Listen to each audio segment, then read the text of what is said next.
Hey everybody, this is the Mage of Ancients and I'm back with another weekly vlog. Before we get to today's topic, I did want to say thank you to everybody who has commented on my last weekly vlog. And this is what you guys had to say about reprints that you would like to see in Legendary Collection Kaiba. Alex Antonietti says, in my eyes, Card of Demise should be the clear rank 1 here. Yeah, I completely forgot about Card of Demise, but we can take comfort in the fact that that got leaked as a reprint for this set, so we're happy with that, aren't we? Christian Menet says, I would love to see Chaos Emperor Dragon on Void of the End with its new errata just so they can finally unban it. The Chaos Emperor Dragon is too good of a card to get unbanned. But, you know what? I'm not sure with what errata they're going to include, but hopefully it's good enough just so they can unban it, just like Christian Menet.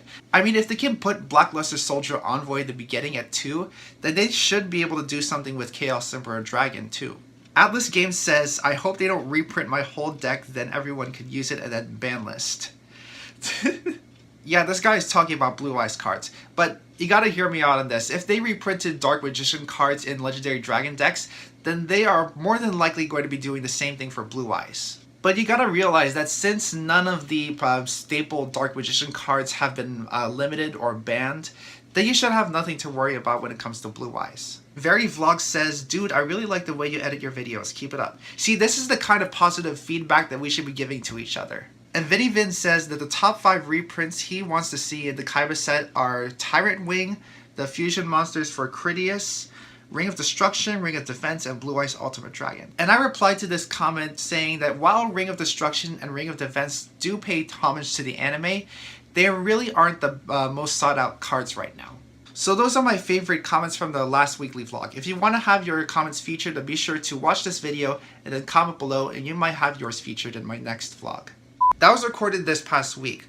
But as time went by and the Extreme Force sneak peek happened this weekend, and since we are getting the set in the TCG this week, then I figured that I would change gears and not just talk about the Extreme Force leaks, but basically talk about the reasons why I'm excited for Extreme Force and why you should be too. So the first and foremost reason why I'm looking forward to Extreme Force is because, of course, this guy.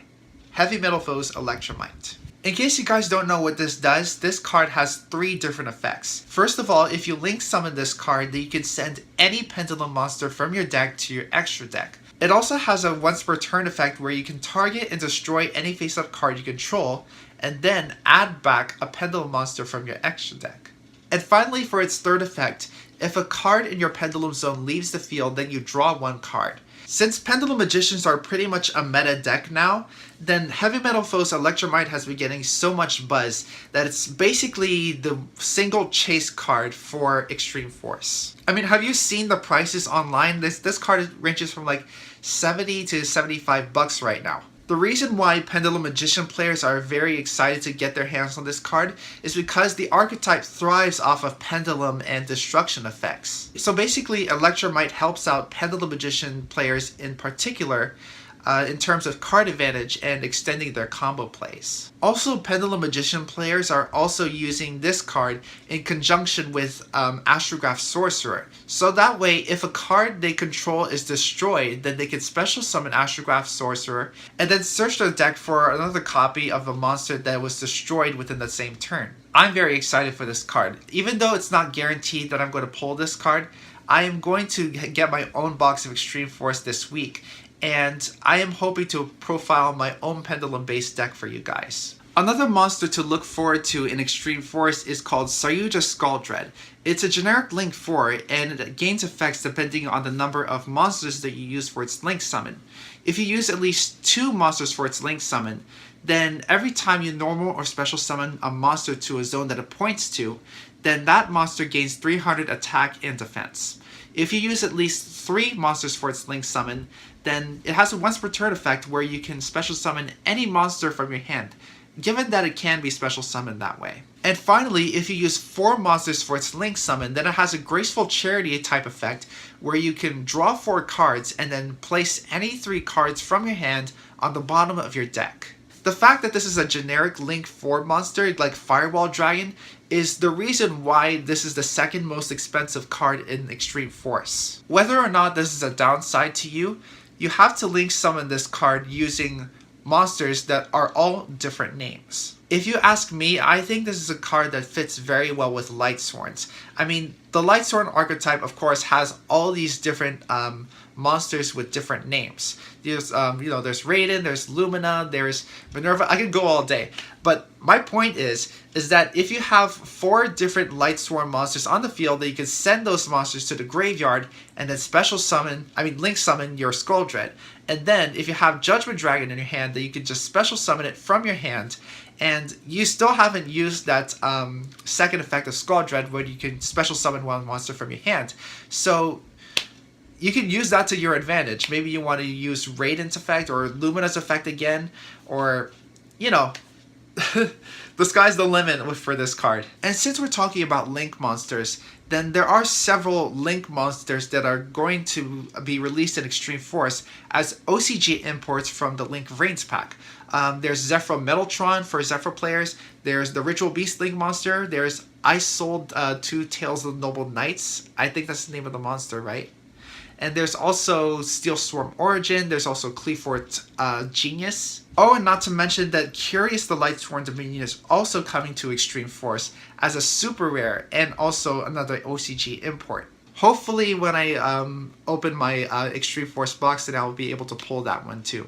Also, continuing the trend of generic attribute-based monsters like Mrs. Radiant and Miss Starboy, there's going to be a Fire Link monster called Dual Little Chimera if you guys are interested. All these monsters are getting released alongside Heavymetalfoes Electrumite, which is also an OCG import. Sure, we may not be getting all of the Link Reigns pack Link monsters in Extreme Force, so we can only hope that this trend will continue in Flames of Destruction and Cybernetic Horizon. Hopefully we will get Cherubini Dark Angel of the Burning Abyss in Flames of Destruction.